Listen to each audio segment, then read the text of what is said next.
Wowo kembali ke desa. Ya, kali ini saya mengundang seorang tamu yang eh, akan mematik sesuatu yang ada di Banyuwangi, khususnya Belambangan yang dulunya bernama Belambangan. Selamat datang Bapak Dr. Andes Suminto MM. Terima kasih. Selamat datang di Wowo kembali ke desa. Terima kasih Pak Wowo. Iya, Saya diberi kesempatan untuk diundang di podcast ini. iya. Oke. Jadi pada hari ini kami akan akan berbincang-bincang dengan beliau seputaran terah Belambangan. Terah Belambangan itu adalah suatu eh, turunan turunan terah dalam Belambangan, turunan raja-raja yang ada di Belambangan. Salah satunya adalah beliau ini adalah terah Belambangan. Kita akan tanya-tanya. Mas Yang Mulia Suminto, saya selalu memanggil kepada teman atau kerabat yang saya anggap terhormat selalu dengan Yang Mulia. Mas Minto juga cukup. Mas Pinto juga boleh. Tujuannya bukan sesuatu apa, tujuannya adalah kami supaya selalu ingat kami harus saling menghormati, saling menghargai setiap ide atau pendapat. Baik, pertanyaan saya yang pertama, perkenalan dulu dong, perkenalan. Setahu saya beliau ini, Mas Suminto ini adalah Ketua Komunitas Osing Pelestari Adat di Kecamatan Kabat yang baru saja disahkan. Betul, Pak. Kemudian beliau ini adalah penasehat yang sudah terangkat menjadi penasehat di kepengurusan Matra DPD Banyuwangi yang baru dibentuk. Dan satu lagi yang saya dengar beliau adalah seorang wakil rakyat yaitu di DPRD Banyuwangi. Sampun purna Pak. Sampun purna satu periode nggih. Satu periode. Nah, untuk itu monggo Mas Suminto untuk memperkenalkan diri dari jenengan, mungkin dari latar belakang pekerjaan, pendidikan, keluarga, hobi dan sebagainya. Monggo diperkenalkan. Terima kasih Pak Wowo. Pemirsa, saya Suminto, lahir 19 April 1972, jadi 51 tahun yang lalu. Ya. Saya lebih tua, 9 tahun. Ya, Nggih, saya lanjut. lahir di sebuah desa di Kecamatan Muncar. Nggih. Saya di Sumber Sewu dan Asli orang Muncar nggih. asli orang Muncar. Sumber Sewu. Sumber Sewu. Kemudian pendidikan saya, ya sebenarnya ini saya belum jelas sudah di DO apa belum nih di S3.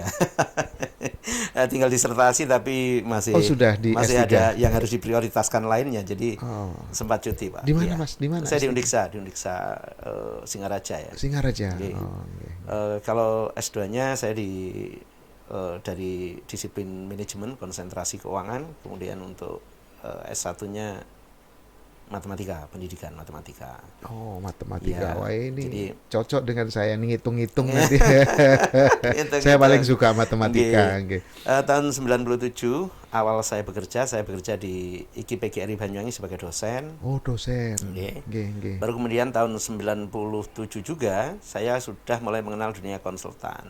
Jadi saya mendirikan perusahaan konsultan yang pada saat itu mengerjakan proyek-proyek yang ada di pemerintah Kabupaten Banyuwangi, khususnya di Dinas Kesehatan. Konstruksi ya. Tidak. Konsultan perencanaan pembangunan itu perencanaan, enggak selalu konstruksi. Lebih pada perencanaan program-program pembangunan. Pemetaan. Kalau misalnya ada satu program yang ingin dilaksanakan oleh suatu SKPD, barangkali perlu ada semacam feasibility study gitu. Saya bisa lakukan itu. Dan saya seringkali melakukan studi kelayakan untuk beberapa program. Kalau di Banyuwangi ini antara lain yang pernah saya lakukan itu adalah studi kelayakan jaminan pemeliharaan Badan Penyelenggara Jaminan Pemeliharaan Kesehatan Masyarakat. Itu tahun 97-98. Kemudian di Lecen ini kan pernah ada namanya PKJM KKU. Pusat Kesehatan Jiwa dan Klinik Ketergantungan Obat. Ya, itu ide dasarnya dari saya. Saya mengusulkan dulu rumah sakit jiwa sebenarnya. Iya. Tapi kemudian disetujui pusat kesehatan jiwa semacam setingkat puskesmas, tapi yang menangani kesehatan jiwa dan diintegrasikan dengan upaya detoksifikasi terhadap narkoba. Jadi rehabilitasi. Lebih tepatnya rehabilitasi. Jadi itu menjadi jiwa. Pusat kesehatan jiwa dan klinik ketergantungan obat. Lebih luas begitu. Lebih luas. Jadi yang studi kelayakan dan menyusun bisnis plan-nya kebetulan saya yang pada saat itu menjadi konsultan. Ketika konsultan atau ketika wakil rakyat? Konsultan. Saya jauh sebelum di wakil rakyat ya. Terus kemudian sempat juga untuk bidang kesehatan ini ya seperti misalnya melakukan waktu itu analisis biaya dan rasionalisasi tarif pelayanan kesehatan ya sebelum ditetapkan sebagai peraturan daerah. Jadi dulu dinas kesehatan banyak sekali. Kemudian untuk menentukan menentukan mekanisme perizinan industri kecil obat tradisional dulu juga sempat mengerjakan pekerjaan itu. Jadi untuk Banyuwangi relatif adalah karya-karya yang sudah disumbangkan walaupun mungkin itu tidak terlihat karena ya posisi kita sebagai profesional saja. Sekarang kebijakan itu masih dilaksanakan. Masih dilaksanakan. Bahkan JPKM itu sekarang realisasinya melalui BPJS tuh. BPJS kesehatan itu kan sebenarnya prinsip-prinsipnya persis seperti jaminan pemeliharaan kesehatan masyarakat. Hanya mungkin pada saat itu mungkin ide itu nggak tepat dengan waktu, nggak sesuai. Jadi idenya udah lama, sekarang baru bisa direalisasi. Iya, kadang-kadang bisa diukur baru setelah sekian tahun berjalan. Tahun 2002 kemudian saya sempat dikontrak oleh USAID, United States Agency for International Development, untuk menjadi direktur program penanggulangan HIV/AIDS. Oh ya, di Banyuwangi. Iya, di Banyuwangi. Sekaligus waktu itu kita juga mengelola klinik kesehatan reproduksi. Kesehatan reproduksi. Jadi memang keberpihakan kami pada bidang kesehatan pada saat itu sangat kental. Iya, baru kemudian saya juga sempat berkiprah untuk dunia perpolitikan. Jurnalistik dulu. Saya sempat jadi Kepala Biro Bali Pos Banyuwangi. Oh, jurnalistik. Sempat juga menjadi Direktur Utama Bali Pos tapi di Banyuwangi ya? Di Banyuwangi, Biro Banyuwangi Pak. Direktur Utama PT Radio Lirik Fajar Suara yang ada di Karangente itu dulu pertama kali mendirikan saya yang diserahin Pak. Iya, pantas sudah nggak asing lagi dengan keradioan yang ada di Banyuwangi. Iya, Fajar ya. Saya juga sering kesini dulu Pak. Iya. Ini mungkin dulu Bapak masih sibuk ya. Ini dulu bocoran. Ini adalah studio Banyuwangi FM namanya ya, bocoran. Karena saya menyadarin bahwa frekuensi FM 88 sampai 108 itu akan digusur, bahkan di luar negeri sudah digusur, sehingga 2018 seharusnya menurut undang-undang internasional Telecommunication Union harusnya frekuensi FM itu sudah harus berpindah begitu kepada digital atau kepada streaming dan sebagainya. Saya mendahului, jadi Banyuwangi FM mendahului berganti channel menjadi studio podcast atau studio kreatif yang lain. Keren. Ya itu kita bicara frekuensi. Monggo dilanjut. Itu untuk kiprah di Banyuwangi. Kiprah di Banyuwangi kisaran tahun 97 hingga 2004. Ya. Tapi di sela-sela itu saya juga sempat dikontrak untuk program PLKP BKSPU sebagai konsultan, waktu itu co-team leader konsultan PLKP BKSPU. Program lapangan kerja produktif padat karya sektor pekerjaan umum di Provinsi Bali. Saya dikontrak sebagai karya di sektor. Ya, dikontrak sebagai ahli monitoring dan manajemen keuangan proyek. Ya. Sekaligus merangkap sebagai co-team leader, dan 1 tahun berikutnya itu tahun 2000 di provinsi ya. Di Provinsi Bali. Kemudian tahun 2001 saya dikontrak sebagai team leader, konsultan pendamping pemberdayaan daerah dalam mengatasi dampak krisis ekonomi klaster 2 Provinsi Bali. Di Bali ya, Bali. Dampak krisis. Ya, jadi ya wirawiri Pak. Iya. Ini semua pekerjaan pemerintah yang dikerjasamakan dengan pihak swasta. Ya. Dan kami ya sedikit ada pengalaman untuk pekerjaan-pekerjaan yang berhubungan dengan program-program pembangunan di pemerintahan. Iya.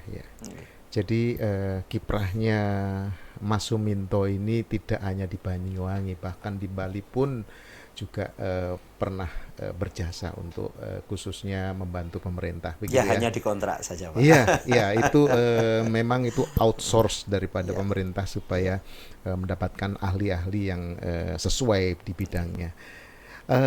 Bisa dilanjutkan keluarga mungkin, hobi. Ini masih seputaran pekerjaan. Seputaran pekerjaan dulu. Tapi di tengah-tengah saya melaksanakan tugas-tugas yang lain, baik sebagai konsultan, kemudian di NGO, di media, satu hal yang nggak pernah putus itu adalah mengajar.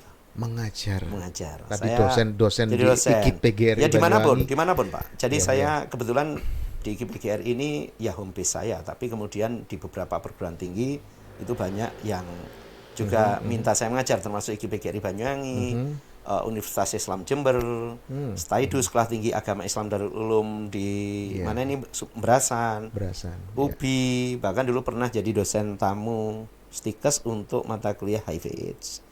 Ada mata kuliah HIV/AIDS? Ya, hanya kuliah umum, kuliah tamu.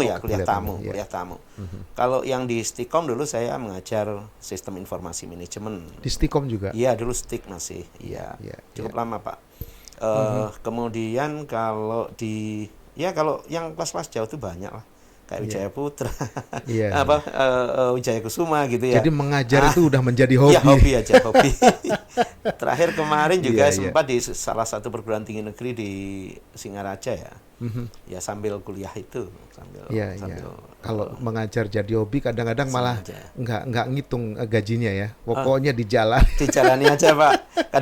Kadang lebih banyak solarnya daripada.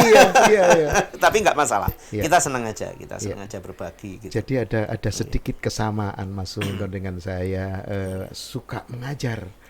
Saya juga suka mengajar. Saya dulu ketika bekerja di perusahaan minyak, kami mendirikan politeknik PCR namanya, Politeknik Kaltek Riau. Dan saya karena belum mendapatkan dosen-dosen yang permanen, saya menjadi dosen. Luar biasa. Saya menjadi dosen beberapa mata kuliah yang pernah ajarkan. Ya, yang pertama saya berani mengajar engineering.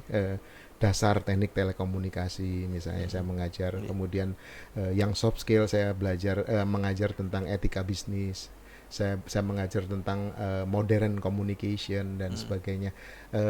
Setelah dosen-dosen asli yang dari kita kerjasama dengan ITS, setelah dapat dosen-dosen yang tetap, baru kami serahkan kepada beliau. Dan seperti dengan hobi, kalau sudah hobi mengajar itu lupa sudah, kadang-kadang gaji setahun nggak saya ambil gitu. Setahun nggak diambil, begitu dapat kok banyak. Seperti itu. Jadi ya ada kemiripan yang mulia Suminto ini dengan saya, yaitu matematika tadi dan mengajar. Monggo dilanjut. Siap. Kemudian tahun 2006 2007 ya. Saya sudah mulai tertarik ke dunia politik. Oh, 2006. Ya. Dan kemudian mengikuti kontestasi pada 2008.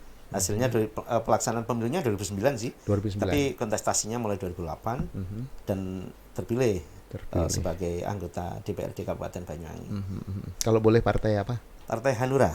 Hanura. Hati Nurani Rakyat. Jadi saya dulu memang tertarik karena nama itu. Saya berpikir bahwa politik itu ya mesti pakai hati nurani. Hati nurani. Karena hampir sebagian besar di antara kita berpikir politik itu yang penting menang gitu.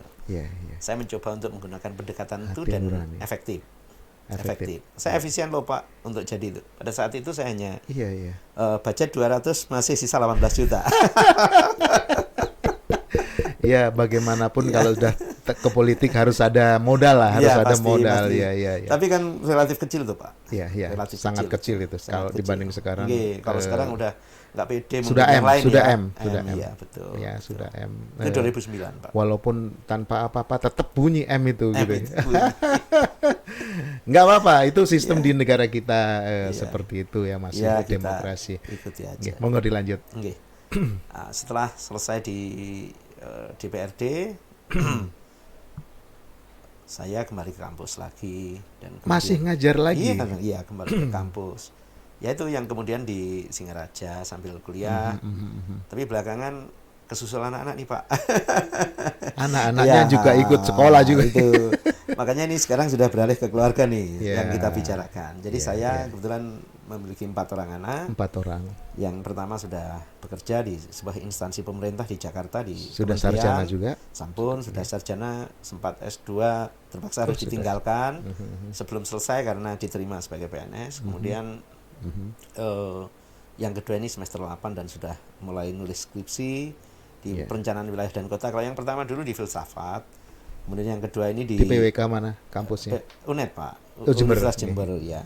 Kemudian yang ketiga di ilmu hukum di kelas inisiasi kelas internasionalnya di Undiksa juga di Singaraja. Yang ketiga di SMA Giri kelas. Ini baru naik kelas 3 karena akselerasi kebetulan. Kakaknya juga akselerasi juga. Lengkap ya, ada yang PWK, ada yang hukum. Iya. Ya sudah kita ikuti kehendak anak-anak dan mereka kita berikan kebebasan memilih, orang tua hanya memberikan dukungan Pak gitu. Jadi itulah Yang Mulia Suminto yang adalah terah dalam Belambangan yang hadir dengan Wowo kembali ke desa dan sudah memperkenalkan diri, latar belakang pendidikannya, latar belakang pekerjaan, hobinya, bahkan kepada anak-anak yang sekarang sudah ada yang pentas dan masih yang paling kecil ada masih SMA. Baik, sebelum kita masuk kepada pertanyaan inti tentang terah Belambangan, monggo dinikmati kopi hitam. Kopi hitam khas Warung Kemarang yang harganya hanya Rp5.000. Mantap. Kopi Indeso. Pemirsa izin saya minum kopi dari Warung Kemarang. Jadi kopi dari desa digoreng sendiri tanpa campuran apapun, disangrai sendiri, digoreng sendiri dan ditumbuk sendiri. Rasanya khas Pak. Khas, tidak ada tambahan apapun. Kecuali kalau saya khusus menambah sedikit saja gula aren. Gula aren agak. Jadi ada aromanya gula aren dan pahit-pahit Arabica yang light, Arabica yang ketinggiannya kurang dari 1000. Itu tidak kecut sekali ya, biasa. Jadi nggak light, pahitnya tidak banyak dan kecutnya tidak banyak. Nah, inilah kopi Indeso. Kopi Indeso khusus Warung Kemarang. Kucurnya juga bestseller Warung Kemarang. Bestsellernya undi-undi, monggo dinikmati. Terima kasih. Baik, Mas Suminto, sebelum kita masuk lebih dalam tentang apa itu terah Belambangan dan siapa saja nanti mungkin diceritakan, saya ingin tahu tentang sejarah Belambangan yang jenengan ketahui atau dari mulut ke mulut atau berupa petilasan-petilasan yang ada di Banyuwangi ini. Menurut jenengan apa saja sejarah Belambangan itu seperti apa? Karena banyak tamu Warung Kemarang itu suka tanya, oh jadi Belambangan itu Sri Tanjung. Belambangan itu Sido Pekso, Sri Tanjung, kemudian ada juga Minak Jinggo, Tamarulan dan sebagainya. Nah, saya takut salah. Saya punya buku-buku sejarah karangan orang Banyuwangi, Pak Samsubur, saya baca tamat sudah. Ternyata nggak ada hubungan dengan itu ya. Jadi Belambangan itu saya takut salah. Saya sudah baca. Jenengan ceritakan sejarah Belambangan itu seperti apa menurut jenengan? Ya. Monggo. Pertama saya harus sampaikan bahwa bicara sejarah itu nggak bisa kemudian kita mengklaim diri kita paling benar gitu. Itu dia. Yang pertama, yang kedua kita juga menghargai pendapat siapapun. Karena pada dasarnya kita bicara tentang perjalanan hidup manusia dalam rentang waktu yang sangat panjang. Menurut kacamata orang tersebut. Dan tentu referensi pun berbeda-beda, masing-masing pun memiliki berbeda-beda. referensi. Belum lagi ketika kita punya persepsi yang berbeda-beda, menjadi agak menjauh lagi kalau di situ ada kepentingan yang berbeda-beda. Semakin. Jadi saya kira kita tidak bisa menafikan itu, dan saya kira wajar saja kemudian kalau ada berbagai pandangan tentang satu objek yang sama, tapi perspektifnya itu berbeda-beda.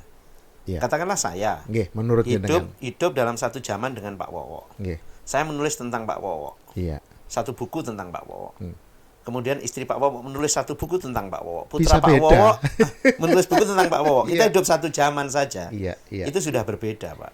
Iya. Apalagi kita bercerita tentang kehidupan manusia dalam rentang waktu Iya. yang sangat panjang. Makanya buku Kembali ke Desa ini nanti jenengan dapat hadiah dari saya. Siap, terima Buku kasih. Kembali ke Desa ini dari berbagai kacamata. Nggih. Istri saya menulis tentang saya Nggih. satu bab, Iya. anak saya menulis saya satu bab, Nah, teman saya kuliah menulis satu bab. Iya. Itu digabung ternyata beda-beda. Beda-beda, Pak. Beda-beda. Oke, Dan itu ya di kira-kira. situ persepsi mereka ya juga berbeda. Nah, jadi perspektifnya akan Iya, berbeda iya, gitu, betul. Pak. Oleh karena itu kita nggak perlu mempertentangkan itu. Iya, iya. Yang terpenting ya apa yang kita ketahui, kita sajikan Beralasan. sebagai bagian dari kekayaan Iya, iya. pengetahuan kita Nggih, nggih, di nggih. tengah pengetahuan yang lainnya. Iya, iya. Semoga kita saling menguatkan, tidak saling meniadakan gitu. Nggih, nggih.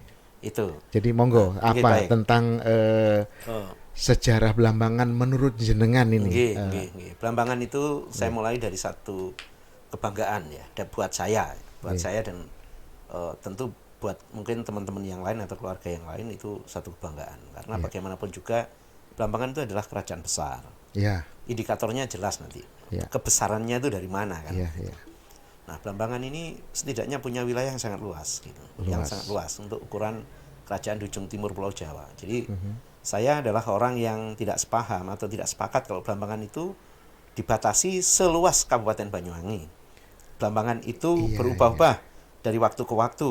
Iya, Dan iya. itu saya kira sesuatu yang wajar dan normal. Iya. Seperti juga negara kita dulu punya Timur sekarang nggak Iya, punya gitu iya, kan. iya, iya. Sebelumnya nggak punya Irian Jaya atau Papua Iya, ya terus akhirnya punya kan, jadi berubah-ubah dan itu juga dialami oleh kerajaan-kerajaan pada masa itu termasuk Belambangan. Iya. Nah, Belambangan sejauh yang saya ketahui itu memang sudah ada ketika pemerintahan Majapahit sedang berkuasa ya. Iya, sedang Dan berkuasa. itu sudah banyak ini mulai dilirik dan dibahas Iya, iya. oleh beberapa sejarawan dengan tulisan-tulisan Belambangan kunonya Iya.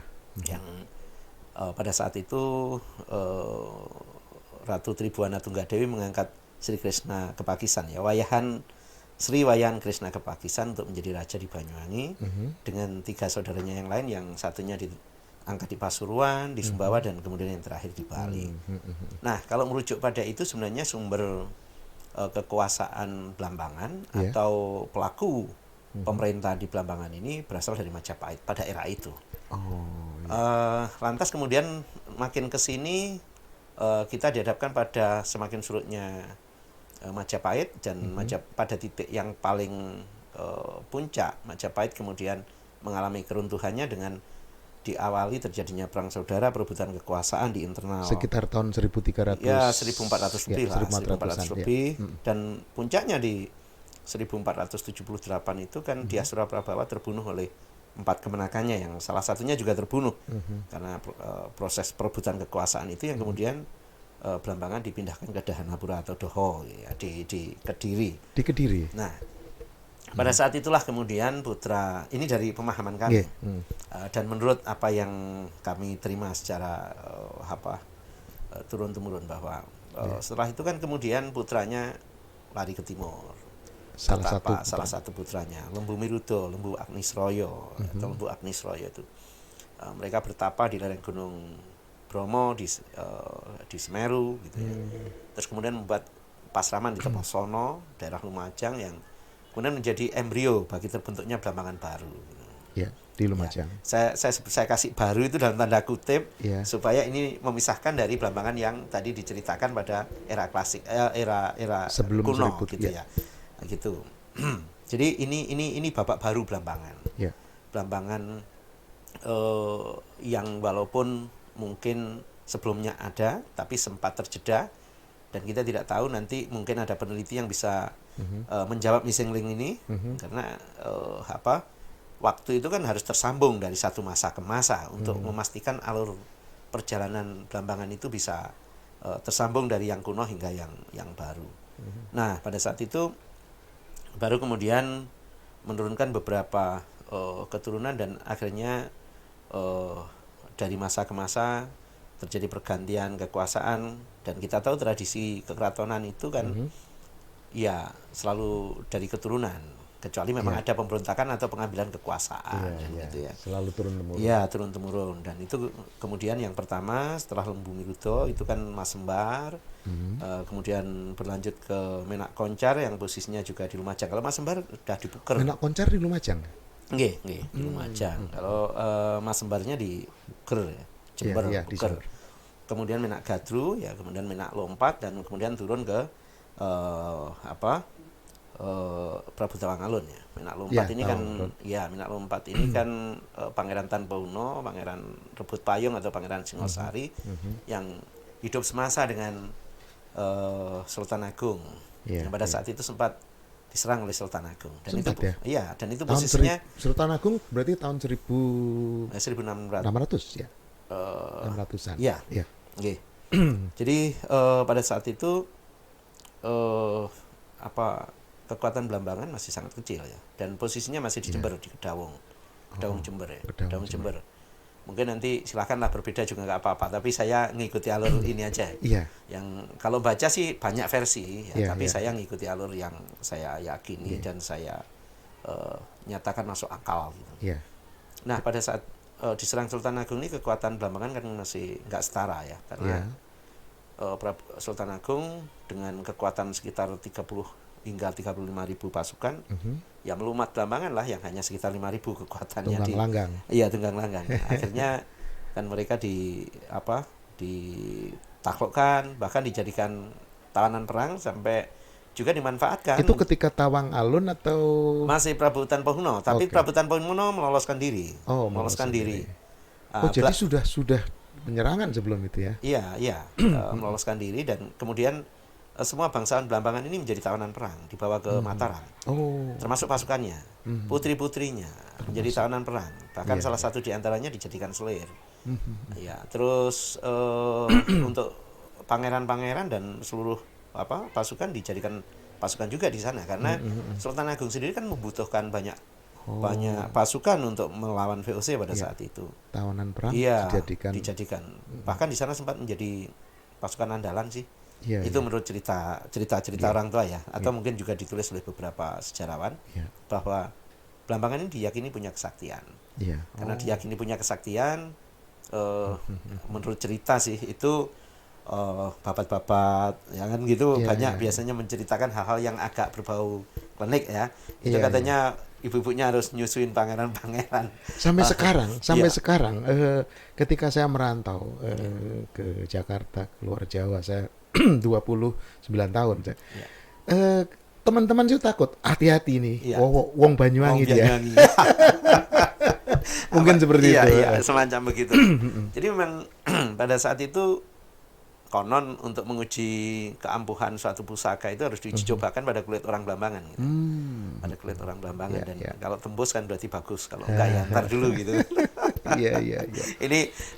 Ini bahasan sejarah tapi nyantai dengan bahasa yang bukan yang enggak mesti akademis lah. Karena memang enak kalau dikasih kembang-kembangan seperti itu. Tapi intinya ada belief seperti itu ya, bahwa orang Blambangan itu sakti begitu ya. Sakti begitu. Monggo dilanjut. Karena kebaikan orang-orang Blambangan walaupun diperlakukan sedemikian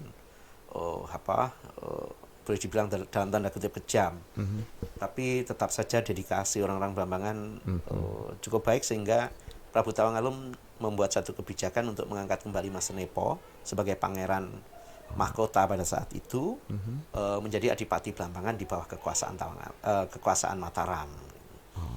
Kekuasaan Mataram, dan pada saat yang sama diberi hadiah selir yang sudah dibuai sebagai stempel nih, stempel. Jadi kalaupun nanti dia jadi Raja Blambangan atau Adipati Blambangan, toh akhirnya yang melanjutkan kan anaknya Sultan Agung kan gitu.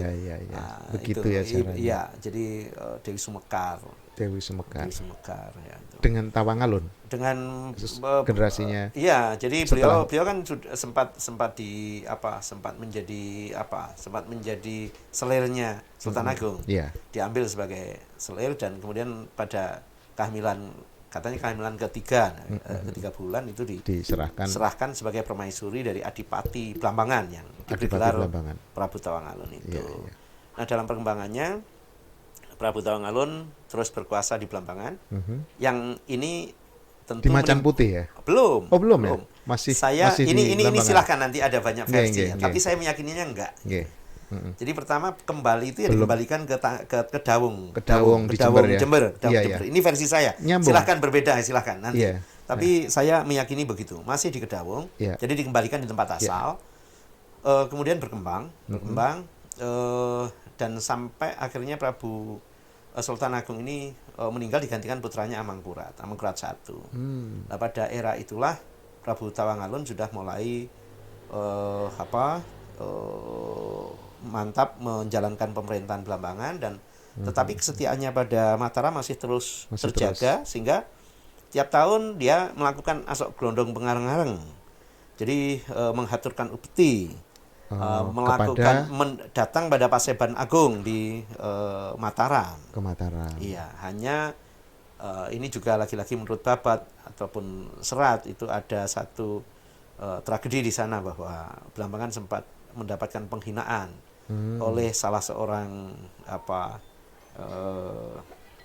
seorang pembesar di Keraton Mataram, yaitu Pangeran Kadilango, yang sebenarnya seorang penasihat raja, begitu. Bahwa pusaka Blambangan itu direndahkan atau diremehkan, bahkan sempat ya semacam diuji kekuatannya, yang kemudian ditertawakan dan akhirnya menimbulkan malapetaka. Tapi dalam interpretasi saya terhadap cerita itu pastilah perang lah, bukan sekedar proses gaib yang begitu saja bisa membunuh orang gitu.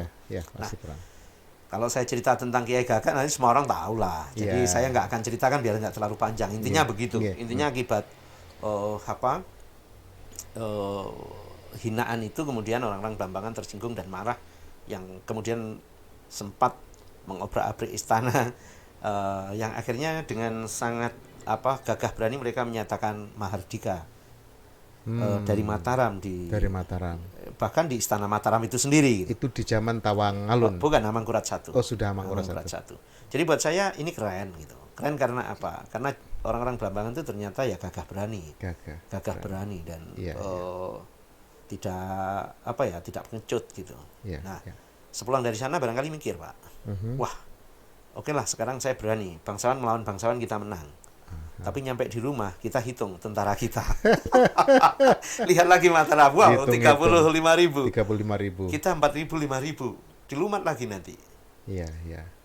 Disinilah saya melihat bahwa sebenarnya teori migrasi kerajaan atau perpindahan kerajaan dari satu tempat ke tempat lain itu pasti ada sebab.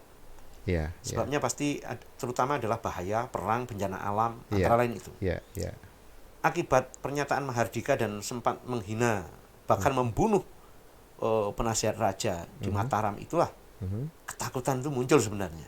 Manusiawi saya kira. Sesakti apapun manusia pasti khawatir. Secara perorangan dia mungkin bisa menang, tapi secara kolektif belum tentu. Ketika dia berperang sebagai negara, ya bisa saja dia dilumat juga gitu. Nah, ini kalau versi saya, disitulah sebenarnya pindahnya kerajaan Blambangan dari Kedawung Jember ke Kedawung Banyuwangi. Jadi dia menggunakan gunung ini sebagai benteng, dia lompatin. Dia pindah dari Kedawung ke seberang gunung, dan kemudian tempat di mana dia mendirikan kerajaan itu dia namakan Kedawung juga sebagai sebagai ibu kota kerajaan Blambangan. Nah, waktu itu di saat situasi masih seperti itu, naik gunung turun gunung itu sesuatu yang amat sulit, Pak. Saya kira butuh energi yang sangat besar untuk melompati gunung gitu ya. Gunung Raung ya. Gunung Raung, Gunung Kumitir gitu kan, yang kecil. Walaupun kecil itu kan sekarang ketika kita pakai mobil. Bisa dibayangin kalau dulu belum ada mobil, belum ada jalan kan, dan banyak binatang akan sangat sulit itu. Buas tentunya di situ. Nah, itu yang keyakinan saya pada saat itu. Jadi setelah perang itu kemudian ini sama sekali berbeda dengan yang lainnya, versi lainnya. Saya meyakininya itu karena tidak mungkin orang pindah ibu kota kerajaan tanpa masalah besar. Pada saat itu. Nah, jadi pindah. Nah, di saat Blambangan ini belum established, Mataram dendam dengan kejadian yang masih dendam dendam yang pertama dengan kejadian di keraton yang Ya. diobrak-abrik itu. Tapi dia nggak mampu dan dia berhitung terlalu banyak effort yang dibutuhkan untuk menyerang Blambangan. Ya. Akhirnya dia menggunakan sekutunya Singaraja, Panji Sakti. Oh, Singaraja justru Untuk menyerang Blambangan. Di saat di sini sedang benah-benah mau lagi mendirikan ibu kota baru diserang. Dan pada saat itu pula Blambangan kalah. Prabu Tawangalun meloloskan diri ke Bali. Lantas digantikan dengan adiknya Mas Wilo itu. Iya, Nah, begitu adiknya justru melarikannya ke Bali ya? Ke Bali, karena tapi yang menyerang kan dari Mataram. Dari Bali Utara. Ya, dibantu Kalau oleh beliau bantuan dari Bali Utara. Iya, jadi Bali Utara yang menyerang atas perintah kerjasama dengan Mataram. Saya menduganya seperti itu. Saya menduganya seperti itu. Ya. Silahkan nanti diteliti. Ya, ini saya hanya membuat aja. Pemantik aja untuk kemudian diperdebatkan. Kalaupun difalsifikasi atau disalahkan ya silahkan, nggak apa-apa. Yeah. Ini kan saya membuat rangkaian cerita yang saya pikir dengan referensi-referensi saya logikakan juga gitu, urut-urutannya seperti apa. Karena selama ini kan morat-marit menurut saya masih. Iya. Terus setelah itu dia ke Prabu Tawangalun pergi ke Bali. Di Kelungkung. Di mana? Pindah-pindah. Pindah-pindah. Ya, salah satunya juga di Kelungkung. Ya. Memang kan pada saat itu pusat pemerintahan di Bali kan masih di Kelungkung di Kelungkung. Nah, terus kemudian seperti minta suaka gitu atau gimana ya? Beliau lebih ke ini, bukan minta suaka, malah bertapa di beberapa tempat-tempat suci, untuk menguatkan diri gitu. Kemudian adiknya yang kemudian diangkat setelah menyatakan kalah perang, diangkat menjadi Raja Blambangan, Mas Wilo. Dan dalam situasi yang tenang Prabu Tawangalun pulang, tetapi kembali, tahta itu tidak diberikan. Tidak masalah, tapi beliau minta 40 kakak untuk diajak membuka desa di lereng Gunung Raung, tepatnya di Desa Bayu. Bayu itu bukan Bayu sekarang saja, kawasan Bayu itu sangat luas. Mulai dari Bayu Lor sampai Bayu Kidul itu kan kawasan yang merupakan desa kuno ya, yang memang dibuka oleh Prabu Tawangalun. Seiring dengan waktu ternyata tanah yang subur, pemimpin yang baik itu melahirkan kedamaian, kebahagiaan, sehingga menjadi daya tarik bagi warga Kedawung untuk beramai-ramai ke sana, berbondong-bondong pindah ke Bayu. Tapi kemudian disalahpahami sebagai upaya mempengaruhi rakyat Kedawung untuk pindah di sana oleh Prabu Tawangalun. Dan kecurigaan itu menimbulkan kemarahan Mas Wilo yang kemudian menyerangnya di Bayu. Jadi Bayu itu diserang oleh Kedawung. Dan akhirnya terbunuh adiknya. Penyesalan karena kejadian itulah kemudian yang membawa Prabu Tawangalun harus melakukan kontemplasi. Kalau orang dulu bertapa lah gitu, bertapa dan kemudian dapat petunjuk supaya mendirikan kerajaan baru dengan mengikuti perjalanan macan putih ya, perwujudan dari satu kekuatan gaib di mana macan putih itu berhenti di situ, harus ditandai untuk didirikannya sebuah kerajaan. Dan akhirnya ke arah timur laut macan putih itu berjalan sampai pada titik di desa Macan Putih, itulah kemudian didirikan kerajaan Macan Putih. Nah, itu awal kejayaan dan puncak masa puncak Blambangan ya. Tawangalun. Jadi dari pengalaman dikalahkan oleh Sultan Agung, dikalahkan oleh Panji Sakti ya. Kemudian diserang adiknya sendiri. Prabu Tawangalun semakin matang dalam mengendalikan pemerintahan dan sadar betul bahwa kekuatan pertahanan itu menjadi kunci stabilitas suatu negara. Nah, akhirnya dia perbanyak pasukan. Dan pada saat itu menurut catatan-catatan Blambangan itu memiliki sekitar 35.000 pasukan yang dipimpin oleh Gegeduk Sabtomandolo. Sabtomanggolo. Maaf, hubungannya dengan Agung Wilis. Nanti. Oh nanti. Oh belum. Oke. Wong Agung Wilis itu kan udah cicitnya ya. Oh cicitnya dari. Sebentar. Wong Agung Wilis, Wasronegoro, Prabu Danurejo. Iya. Iya. Buyut. Buyut. Oke. Ini baru sampai Tawangalun. Baru sampai Tawangalun. Ngombe sih. Minum dulu. Siap. Nah, akhirnya memang pada saat di Macan Putih itulah kejayaan Blambangan mencapai keemasannya dengan memiliki jumlah pasukan yang cukup besar, sehingga tidak ada kerajaan lain yang berani menyentuh. Oke. Tawangalun. Prabu Tawangalun memiliki pengaruh yang sangat luas, bahkan seluruh puri-puri di Bali itu hampir semua putrinya jadi istrinya. Oh, ya? Artinya mengambil istri. Selir lah ya. Itu. Jadi kerjasama dengan Bali dekat banget ya, karena hubungan kekeluargaan. Karena tadi karena hubungan keluarga sudah terusir ke Bali. Sebenarnya kalau ditarik ke atas, kalau ditarik ke atas, kalau raja-raja Blambangan itu dari Majapahit wajar kalau Blambangan itu dekat dengan Bali. Karena kerajaan di Bali hampir semuanya juga dari Majapahit. Sehingga hubungan kekerabatan ini terjaga gitu. Yeah. Memang Blambangan secara genealogi ya ada hubungan dengan Bali dengan Bali. Yang pada saat itu memang selalu dijaga hubungan itu. Jadi tradisi kekeratonan itu kan selalu menjaga silsilah, hubungan keluarga itu semua kan dijaga. Nah itu. Nah dari situ kemudian pada puncaknya Prabu Tawangalun ya hampir tidak tersentuh oleh masalah-masalah besar yang berhubungan dengan VOC dan lain sebagainya. Itu sudah 1600-an ya? Iya, 1600. Ya. Beliau meninggal 1691 dan kemudian diaben atau dibakar 25 hari setelah beliau meninggal. Kuburannya di Bali atau di sini di bukan kuburan, Pak. Jadi dibakar. Oh, dibakar. Ada pembakaran mayat. Oh iya, jadi dilakukan dikremasi lah kalau di Banyuwangi ya. Ya, di Banyuwangi dikremasi. Kemungkinan di ya di Macan Putih. Macan Putih ya. Di Macan Putih. Dan di sini satu hal yang kita harus kagumi, tradisi sati. Sati itu dari kata satya atau setia. Setia. Prinsip menjadi istri raja itu harus hidup semati. Itu dipegang teguh oleh orang Blambangan. Menurut catatan bahkan penulis luar negeri pun juga mencatat ada 270-an orang istri Prabu Tawangalun yang ikut terjun ke api suci ini di saat beliau dibakar. Jadi mereka terjun hidup-hidup. Ini satu hal yang saya kira sangat dramatis ya kalau kita melihatnya ya. Itu sesuatu yang bagi orang sekarang mustahil untuk dilakukan. Tapi pada saat itu nggak ada yang nggak mustahil. Artinya saat itu memang komitmen seseorang terhadap janji. Ya, beliefnya terhadap kesaktian itu sudah. Ya, itu sangat tinggi. Sangat tinggi. Jadi mereka ikut terjun dalam perapian pada saat pembakaran mayat seorang raja itu untuk menyatakan kesetiaannya bahwa ini loh saya setia sebagai istri raja, saya setia mengikuti kemanapun beliau pergi termasuk kematian pun. Gitu. 270 lebih terjun ke api suci. Nah, ini luar biasa Pak. Jadi ini tradisi. Dan itu menunjukkan bahwa pada saat itu aliran siwaistik yang diyakini oleh Blambangan itu tampak jelas.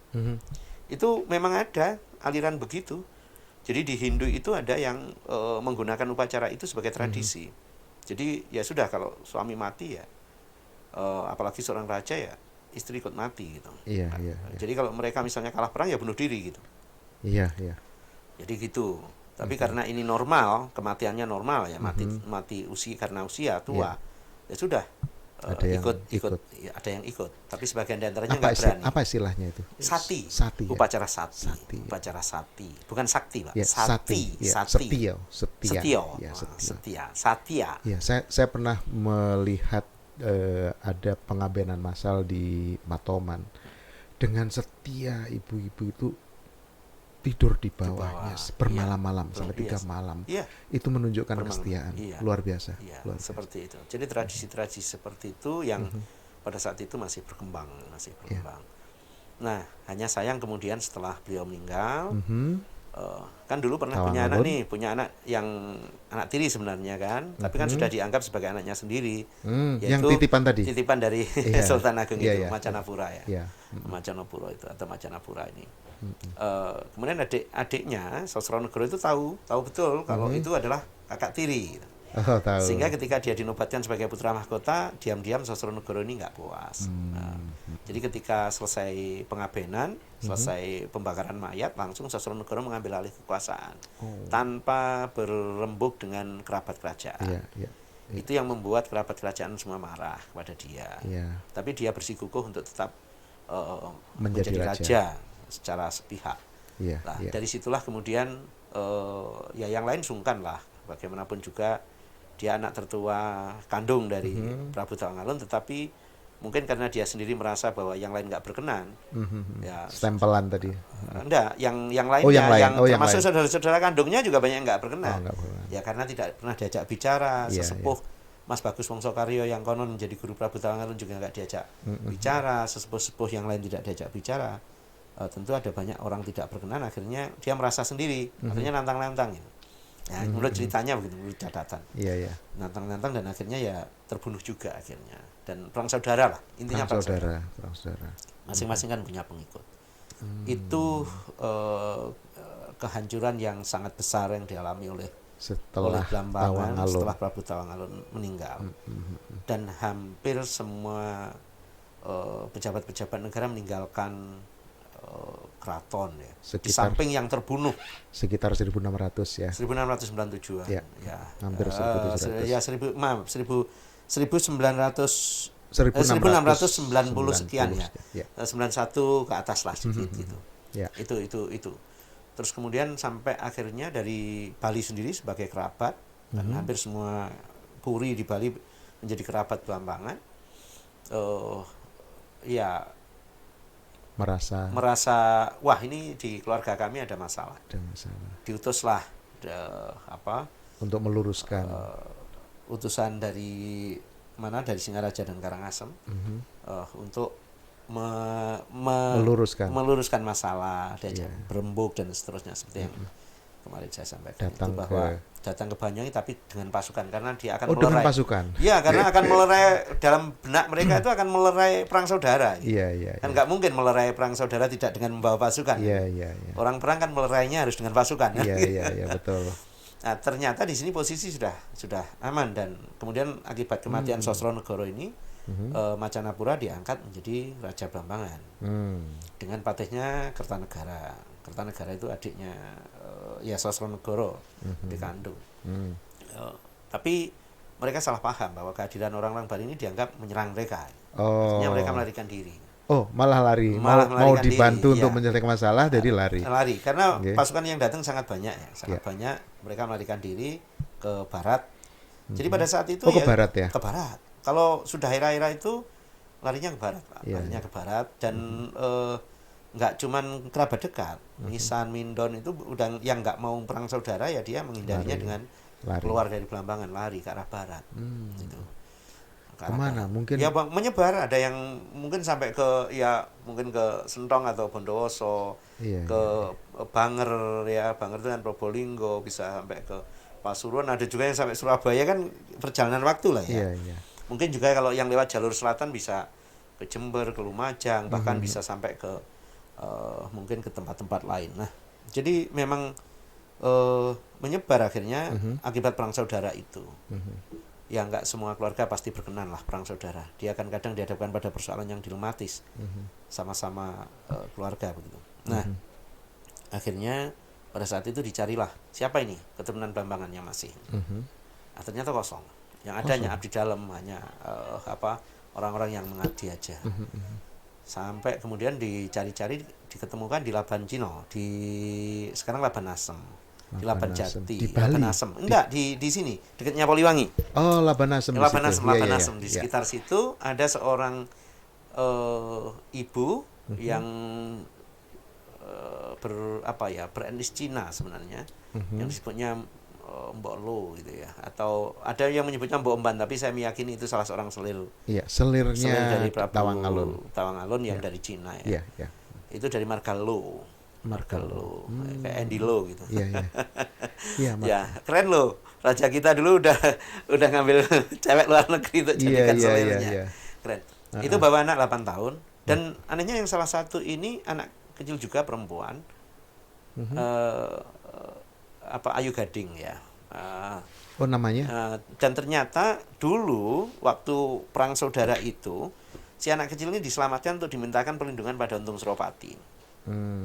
Untung Suropati itu punya anak, salah satunya bernama Gading. Madura dong? Pasuruan. Oh, Pasuruan. Pasuruan. Dan kemudian disertakan, mungkin dalam keadaan aman disertakan untuk kembali ke Blambangan. Ternyata betul ditemukan bertiga dan kemudian diangkat menjadi raja. Ya. Tapi karena masih kecil ya, masih 8 tahun waktu itu. Jadi namanya Mas Purbo. Mas Purbo ini akhirnya diangkat menjadi raja bergelar Prabu Danurjo. Oh, Purbo itu ya. Mas Purbo bergelar Prabu Danurjo, kemudian dari Bali yang mengangkat dan ditinggalkanlah seorang pejabat Bali yang namanya Sontoguno untuk menjadi perdana menteri atau pengampu raja, pengampunya gitu. Akhirnya dia mengusulkan untuk pindah dari Macan Putih. Akhirnya memilih Wijenan itu kalau sekarang Singolatren. Dekatnya Balak. Oh, timurnya Balak, sekitar iya. Balak lah ya, timurnya Balak situ Wijenan untuk menjadi kerajaan. Nah, selama di Wijenan Prabu Danurjo beserta punggawa kerajaannya itu masih mencari-cari tempat lagi yang dianggapnya lebih strategis untuk berkembangnya sebuah negara. Ditemukanlah hutan Kebrukan. Hutan Kebrukan itu di daerah Muncar. Muncar, jadi meliputi desa Blambangan, Tembok Rejo, Sumbersewu. Makanya kemudian dibukalah di sana. Menjadi kawasan kerajaan yang namanya, ya kemudian dari situlah kutonya itu namanya Kutha Blambangan. Sesuai dengan nama negaranya gitu. Jadi Kutha Blambangan. Di bawah kepemimpinan Prabu Danurjo. Prabu Danurjo kemudian menikah dengan Mas Ayu Gading itu. Oh, menikah dengan.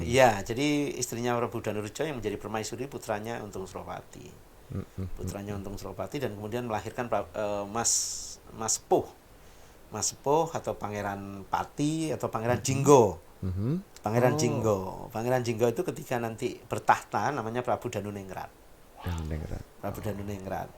Nah, sementara dia juga mengambil istri dari putri Raja Mengui sebagai istri keduanya, melahirkan Wong Agung Wilis. Jadi ini mulai Wong Agung era Agung Wilis. Nah, 1700 1736 ya. Prabu Danurjo meninggal, ganti Agung Wilis. Bukan. Oh, sebelum Prabu Danuningrat. Dulu. Prabu Danuningrat. Nah, Prabu Danuningrat pada masa ini yang melantik juga dari Bali, Gusti Lanang Jaya, dari Denpasar, kemudian Prabu Mas Sepuh diangkat jadi raja dengan gelar Prabu Danuningrat. Sementara Wong Agung Wilis diangkat sebagai patih. Oh, masih patih? Ya, patih. Jadi Mas Sirno itu jadi Wong Agung Wilis, jadi patih. Nah, sebenarnya dua kakak beradik ini hubungannya sangat bagus. Kakaknya orang yang baik, adiknya juga demikian. Mereka saling menyayangi dengan sangat luar biasa dan itu terbawa sampai tua. Tetapi Prabu Danuningrat juga ada besan ya, gitu Posono. Siapa itu?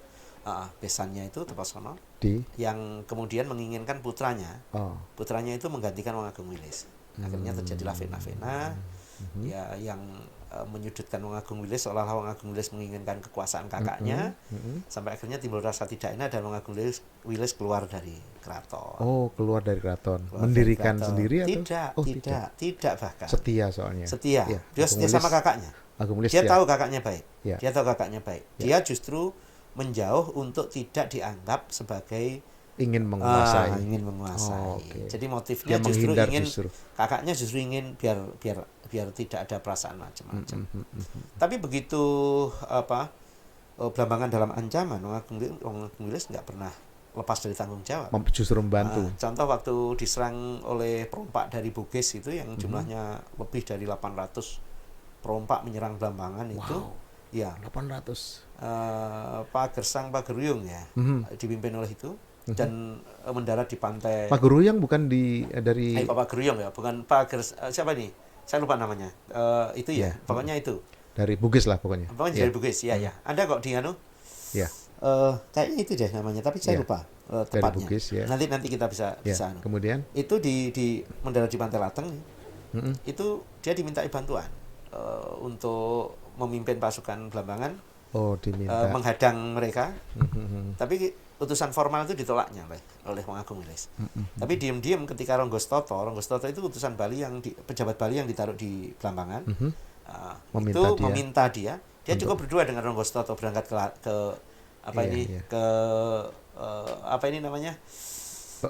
Mandar. Bukan, ini di pantai Pakem. Pakem, sekitar di pantai Pakem. Pakem itu di dekat Pulau Santen itu. Ya cukup dengan berdua malam hari. Mungkin kalau sekarang gerilya kali ya. Itu perompak itu dihabisin, Pak. Sampai meninggal lebih dari 800. Karena menguasai, termasuk pimpinannya. Karena menguasai Medan mungkin menguasai Medan, mungkin juga taktik perang dan sebagainya. Itu bentuk tanggung jawab. Hampir tidak percaya Prabu Danuningrat atas kejadian itu, dan kemudian suruh ngecek lapangan, ternyata betul bahwa mereka sudah mundur. 800 pasukan mundur. Bukan mundur, yang 800 meninggal. Justru meninggal. Tewas, terbunuh. Kalau selebihnya udah lari. Lari. Nah itu. Jadi itu menunjukkan tanggung jawab Wong Agung Wilis bahwa kesetiaannya pada negara tidak luntur sampai kapanpun. Walaupun dia harus keluar dari jabatannya, dari keraton, dan dari jabatannya sebagai seorang patih. Kakaknya kemudian, ya karena kakak yang baik, dia sampai pernah suatu ketika ingin mengalah. Danuningrat. Iya, ingin mengalah dengan adiknya. Dengan adiknya. Sudahlah, kalau kamu mau kembali ke keraton saya, lebih baik. Gak apa-apa kok. Ikhlas betul gitu. Tapi adiknya yang nggak mau. Jadi ini dua kakak beradik yang sebenarnya bagus. Iya. Tapi lama-lama pada saat itu karena lebih tua kan Danuningrat. Pedagang Inggris sudah mulai wirawiri gitu kan. VOC sudah masuk. Belanda baru kemudian ngelirik gitu. Apalagi kan Belanda baru saja mengadakan perjanjian dengan Pakubuwono 10 atau berapa itu yang kemudian melepas wilayah timur itu seolah-olah di bawah kekuasaan Mataram, seolah-olah dilepas ke VOC gitu. Jadi sudah mulai pengaruh VOC, pedagang-pedagang dari Eropa sudah mulai masuk. Tapi belum terlalu tertarik gitu, terlalu tertarik untuk berhadapan dengan Blambangan, apalagi Blambangan selalu berkolaborasi dengan Bali gitu. Nah itu. Suatu ketika terjadi kejadian bahwa Ronggo Stoto itu terbunuh oleh satu kejadian kecil sebenarnya, konflik dengan Setojiwo putranya Prabu Danuningrat. Nah, waktu dibunuh itulah kemudian Mengui tidak terima karena Ronggo Stoto ini utusan kerajaan Bali yang ada di Blambangan. Dikirimlah pasukan untuk menangkap Setojiwo sama mertuanya itu, sama besan bapaknya itu. Jadi akhirnya di situ didatangkan pasukan dari Bali yang jumlahnya sebenarnya nggak banyak, tapi yang dicari pertama adalah justru Wong Agung Wilis. Wong Agung Wilis memerintah Singogarit, anak buahnya, kepercayaannya untuk menangkap si Setojiwo itu. Nah dari situ terjadi peperangan pasukan Jogobelo, pasukan keraton Jogobelo yang memang tugasnya khusus untuk pengamanan keraton gitu, dengan pasukan Singogarit yang bersama-sama dengan pasukan Bali. Pada saat Morat Marit itulah kemudian Prabu Danuningrat meloloskan diri. Termasuk putranya, besannya, menantunya semua meloloskan diri. Ke Bali? Enggak, meloloskan dirinya malah ke arah Banger. Ke ke Bondowoso. Akhirnya perjalanan dilanjutkan ke Probolinggo minta perlindungan VOC tapi belum mendapatkan. Dan dari sana tetap tidak bisa mendapatkan perlindungan, akhirnya lari ke Lumajang. Nah, pada saat lari ke Lumajang inilah ketemulah pasukan yang ngejar tadi itu arahnya lurus ke barat ke Lumajang. Ketemu di sana kemudian dibawa pulang. Akibat laporan bahwa Prabu Danuningrat sempat meminta perlindungan pada VOC, itulah Bali marah. Bali marah, artinya Blambangan sudah mulai membuka pintu dengan VOC untuk bekerja sama. Oh, karena minta bantuan. Nah, akhirnya dibawa ke Bali. Dibawa ke Bali dengan alasan bahwa dia telah memecat Wong Agung Wilis secara sepihak dengan tanpa alasan yang jelas, membunuh Ronggo Stoto, sudah mulai membuka kerjasama dengan VOC. Akhirnya dia dijatuhi hukuman mati di Pantai Seseh. Agung Wilis bukan Agung Wilis, kakaknya. Oh, kakaknya ya. Kakaknya, Oh ya, kakaknya. Prabu Danuningrat. Danuningrat tadi. Prabu Danuningrat. Dan Wong Agung Wilis tetap berada di sana, sementara istri dan anaknya semua dikembalikan, terutama anak. Kan istrinya Nawang Sari ya. Itu kan punya adik laki-laki 2. Yaitu Mas Alit dan adiknya lagi Mas Talib. Itu yang kemudian minta perlindungan ke Cakra Diningrat 5 di Bangkalan. Yang itu akhirnya diangkat oleh VOC jadi bupati yang pertama. Mas Alit. Mas Alit. Ya. Jadi itu sebenarnya adik iparnya Prabu Danuningrat. Adik iparnya. Nah, yang adik kandung tapi beda ibu itu adalah Wong Agung Wilis. Wong Agung Wilis masih posisi di Mengui kemudian mengangkat raja caretaker ya. Iya, jadi yang namanya Dewa Kedut Kabe-Kabe ya. Kemudian membuka pemerintahan Blambangan di sebuah ibu kota yang sekarang bernama Lemabang Dewa itu. Karena di situ bukan raja dari yang dikirim dari Bali, dari Mengui itu. Dewa Kedut Kabe-Kabe. Oh, Dewa Kedut Kabe-Kabe membuka kerajaan dia diangkat jadi raja Blambangan. Oh, oleh Mengui, tapi orang Bali. Iya. Orang Bali. Oh, itu nah, pada saat itulah dia membuka hubungan dengan Inggris. Untuk berdagang dengan Inggris. Nah, itu yang menarik VOC betul-betul datang ke sini. Ya, gitu. 1700 udah masuk. Oh ya, 1760 hampir 60 sekian gitu ya. Hampir ya mendekati perang Bayu sudah. Mendekati perang Bayu. Iya. Mendekati perang Bayu ya gara-gara itu. Iya. VOC akhirnya nggak terima kan? Nggak terima mereka datang ke sini dan kemudian membuat gerakan-gerakan untuk membenci si raja pendatang dari Bali ini, dan akhirnya betul dia terbunuh di Paluh, di Banyuwangi. Paluh itu di Blambangan. Kalau sekarang menjadi Palurejo. Oh, di sana itu ada kawasan yang namanya Paluh itu sebenarnya kawasan Paluh. Iya. Mulai dari Palurejo, Paludem, Paluh Kuning, itu Paluh itu. Itu kawasan Paluh. Jadi ada di Desa Tembok Rejo dan Sumber Sewu itu. Ya. Nah, jadi kepalanya dipenggal ditunjukkan kepada komandan VOC, sementara tubuhnya dikebumikan di Paluh. Nah, itu siapa namanya? Raja Dewa Kedut Kabe-Kabe. Dewa Ketut Kabe-Kabe. Setelah Danurjo Danuningrat Gusti Ngurah Dewa Ketut Kabe-Kabe. Gusti Ngurah Dewa Ketut Kabe-Kabe. Nah, baru setelah itu VOC kemudian yang mengangkat 2 mantrinya ini, Mas Weko dan Mas Anom itu menjadi raja. Disinilah mulai dimainkan. Jadi Mas Anom jadi Raja Kasepuhan, Blambangan Timur, Mas Weko jadi Kanoman, Blambangan Barat dengan ibu kota di Panarukan. Jadi Blambangan pada saat itu masih luas, Pak. Ya? Masih luas. Jadi enggak sesempit Banyuwangi ini. Iya. Yang satunya Kasepuhannya di sana di Panarukan. Walaupun lebih banyak aktivitasnya di sini.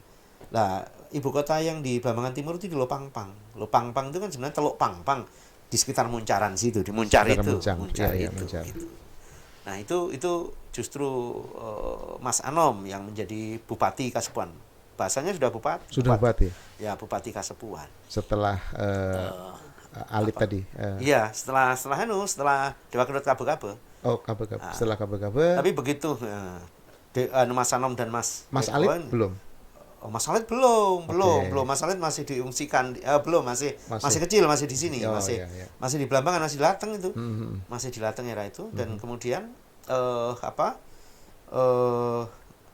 tahu situasi bahwa Blambangan sudah mulai dikuasai VOC, rajanya diangkat oleh VOC, Wong Agung Wilis mohon izin untuk kembali ke Banyuwangi, ke Blambangan. Iya.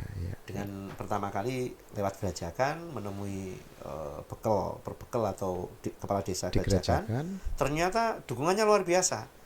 Termasuk Mas Anom sendiri juga berbalik mendukung Wong Agung Wilis. Oh. Gitu. Yeah. Cuman Mas Uno saja yang kemudian tidak ikut mendukung, hanya maaf Mas Peko, kok Mas Uno, Mas Peko. Kalau Mas Anomnya berbalik mendukung Wong Agung Willis. Akhirnya beliau melakukan penggalangan konsolidasi dan ya tentu saja melakukan penyerangan kepada VOC yang berbasis di Lateng dengan membuat benteng Lateng di sekitar Rogo Jambi itu sana. Agung Willis ya. Oh, Agung Willis. Ya. Dalam perjalanannya ya mungkin karena kekalahan amunisi, kemudian jumlah pembiayaan dan lain sebagainya, kan akhirnya tertangkap di Banyualit dan kemudian dibuang di daerah Maluku, di Pulau Seram, di penjara Banda Neira yang kemudian sempat dipindah ke Belgika ya. Dengan 17 orang pengikutnya di sana. Oleh VOC ya, dikirim ke sana. Dalam perjalanannya kemudian beliau ternyata berhasil meloloskan diri dan kembali. Oh ya. Tapi berhenti di Bali. Nah, di Bali itu kemudian membuat Puri Bunutin di Bali. Gitu. Puri apa? Bunutin. Bunutin di daerah Bangli. Di daerah apa? Bangli. Kabupaten Bangli. Bunutin. Nah, sementara putranya di antara putra-putra Wong Agung Willis yang di sini, bukan di Bali. Kalau di Bali itu ngomong Wong Agung Willis kan setelah dari pelarian mungkin kawin-mawin lagi lah di sana. Ya, di sana. Punya anak kecil-kecil lagi lah gitu ya. Yang di sini? Yang di sini yang kemudian meneruskan beliau itu ya Mas Suratman. Mas Suratman itu kemudian dikukuhkan sebagai raja pengganti Wong Agung Willis melalui Resi Manik Rupo. Resi Manik Rupo itu bersamaan dengan itu dikukuhkan juga senopatinya atau yang disebut Jogopati Ki Rempek di sini. Di sini setelah beliau pergi itu untuk meneruskan perjuangan itu. Tetapi kemudian ada satu pemahaman bahwa Bang Wetan ini harus menjadi area palagan saja untuk berperang. Jadi kita harus, atau waktu itu punya pikiran kita harus merintis satu ibu kota yang jauh dari area perang. Karena area perang ini penuh dengan penyakit. Eranya Wong Agung Willis perang itu pandemi, Pak. Jadi banyak sekali juga pasukan-pasukan Eropa yang mati tanpa sebab itu. Makanya kemudian dikembangkan semacam stigma orang Banyuwangi itu suka nyantet gitu. Karena mereka sebenarnya kena penyakit gitu. Kena penyakit juga. Itu. Iya, kena penyakit gitu. Jadi peperangan itu selalu disertai dengan pandemi karena banyak mayat-mayat yang mungkin terinfeksi kemudian tidak termakamkan secara baik ya. Akhirnya menjadi sumber penularan penyakit dan seterusnya gitu. Nah, pada saat itu kemudian Mas Suratman diangkat menjadi Raja Blambangan yang bergelar Dalem Surawijaya dan berada di Puger, ditaruh di Puger. Pusatnya di Puger. Di Puger. Tapi komunikasi terus dengan saudara-saudara yang ada di Banyuwangi, yang ada di sini daerah Pakis, kan banyak Pakis di daerah Songgon. Di sana ada pentolan yang sangat hebat, Ki Rempek, yang kemudian yang memang itu bersamaan dengan beliau diangkat menjadi Jogopati. Nah, beliau yang kemudian mendapat tugas untuk menghalau VOC yang ada di kawasan Blambangan. Dan terjadilah Perang Bayu. Nah, pada saat Perang Bayu itu antara sesama Blambangan melawan VOC. Dan Blambangan sendiri pada saat itu pemberontakan. Sebenarnya bukan pemberontakan, Pak. Bukan pemberontakan, justru orang Blambangan ini ingin mempertahankan tanah tumpah darahnya. Karena pada saat itu Benteng Lateng sudah direbut, Lopangpang direbut. Kemudian dikuasai oleh VOC. Kota Banyuwangi ya Inggrisan itu apalagi itu lebih awal itu. Ya, dikuasai. Jadi Inggrisan itu kan sejarahnya pada masa Dewa Kedut Kabe-Kabe itu. Dewa Kedut Kabe-Kabe itu sudah kerjasama dengan saudagar Inggris yang membuat VOC kemudian tertarik ke sini untuk mengamankan wilayah Blambangan itu gara-gara itu sebenarnya. Nah itu, jadi kawasan-kawasan pesisir itu udah kena semua. Nggak ada pilihan lain kecuali membuat benteng baru. Benteng barunya ya di Bayu itu. Jadi itu benteng pertahanan untuk perang, bukan kerajaan itu. Bukan kerajaan, apalagi yang memimpin seorang Jogopati. Karena kan struktur kemiliteran Blambangan itu ada Jogopati, Jogoloro, Jogoboyo, dan seterusnya, Pak. Iya, Jogo iya itu. Jadi pada level tertinggi itu ada di Jogopati yang pada saat itu memang diberi tugas layaknya seorang senopati gitu. Ya. Nah itu pada saat kondisi Blambangan sudah kalah, sudah hancur, ya Bopo Endo sebagai orang kepercayaan dari Mas Rempek atau Ki Rempek laporan ke Surawijaya. Bahkan kan sebenarnya dalam pemahaman kami, Mas Ayu Wiwit itu istrinya Mas Surawijaya sebenarnya. Bukan anaknya Wong Agung Wilis, tapi menantunya. Iya, iya, Dan dia anak dari Mas Gemuk Jati. Mas Gemuk Jati pengikutnya Wong Agung Wilis yang dulu diberi tugas di kawasan Paloh. Maka di sana ada gumuk yang namanya Gemuk Jati. Ya, Paloh itu Palorejo, tempat saya lahir. Di daerah sana gitu. Nah, itu yang kemudian dulu sebenarnya kan gini, pada saat perang Bayu itu Mas Surawijaya sendiri kan sebenarnya seorang yang patriotik. Termasuk serangan di Banyualit itu kan yang memimpin Surawijaya. Yang ketika masih Mas Suratman itu yang memimpin. Justru karena terlalu beraninya ini kemudian strateginya Wong Agung Wilis morat-marit dan bapaknya ketangkep itu. Jadi dia sudah mau terjun ke gelanggang sebenarnya di saat Bayu diserang VOC Mataram dan Madura itu. Nah, pada saat yang sama istrinya juga nggak bisa dicegah. Sayu Wiwit. Karena Sayu Wiwit itu juga laki-laki penganut siwaistik yang sangat kental. Dia seperti orang yang ikut sekte tertentu yang dengan kerasukan atau dengan masuknya roh ke tubuhnya itu dia jadi sakti gitu. Dan pengikutnya banyak sekali perempuan gitu. Nah, dia langsung pokoknya tugasmu menyelamatkan keturunan saja. Saya yang harus maju ke gelanggang bersama pasukan saya yang rata-rata perempuan sakti. Perempuan sakti itu gitu. Jadi begitu kerasukan dia sudah membabi buta, nggak karu-karuan gitu. Dan itu ternyata juga betul, sangat melegenda. Tertulis di surat-surat dokumen VOC. Sangat melegenda itu kesaktian Sayu Wiwit itu. Jadi memang beliau punya semacam ritual-ritual khusus untuk membangkitkan kesaktian. Ya terutama dari wanita-wanita suci lah gitu. Wanita-wanita suci yang ketika dia pertahankan itu dia bisa mencapai kesaktian tertentu gitu. Nah, akhirnya justru Permaisuri meninggal ikut perang. Rajanya malah enggak. Kan memang pilihannya salah satu di antara harus menyelamatkan keturunan. Nah, tapi begitu terdengar beliau meninggal, semua habis. Masyarakat kita yang awalnya mendukung itu Blambangan itu sekitar 65.000, tinggal tersisa sekitar 5.000 saja. Artinya 60.000 itu habis begitu, atau meninggal atau gugur gitu. Bisa aja Bopo Endo. Bisa aja genocide seperti itu ya. Nah, Bopo Endo ini yang kemudian ngasih bocoran bahwa pasukan VOC akan diarahkan ke Nusa Barong. Lari ke sana Bopo Endo. Selamat Bopo Endo. Jadi di antara kepercayaan Jogopati itu yang selamat Bopo Endo. Bopo Endo yang lari ke sana untuk laporan kepada Mas Surawijaya menyatakan bahwa ini pasukan VOC mau diarahkan ke sini, Nusa Barong. Dan terjadi betul, VOC Mataram Madura diarahkan ke sana. Dikejar. Maka mau nggak mau Mas Surawijaya harus melakukan penyamaran atau meloloskan diri lah. Itu tahap di mana sebuah proses penyamaran berlangsung. Mereka menamakan diri sebagai upacara Racut Busono Keprabon. Racut Busono Keprabon, melepas semua baju gelar kebangsawanannya. Di situ. Diikuti hanya oleh beberapa orang, yang lain nggak boleh. Pada saat yang sama, beliau mengeluarkan tutur kekancingan. Jadi tutur itu ya semacam pesan secara verbal, ya tan kena tinulis, harus terucap. Amung siji hang nrimo, hanya satu yang bisa menerima per generasi. Tidak boleh 2 atau 3 karena ini penyamaran. Tan kena tinulis. Bagi pemegangnya harus urip sak madya, harus sederhana, tidak boleh menonjol. Kemudian tan kena ngawula ring praja. Tidak boleh bekerja di pemerintahan, Pak. Nggak boleh, Pak. Jadi nggak boleh kerajaan sama bupati tadi. Iya, pokoknya nggak boleh. Nggak boleh ngawulo ring projo. Iya.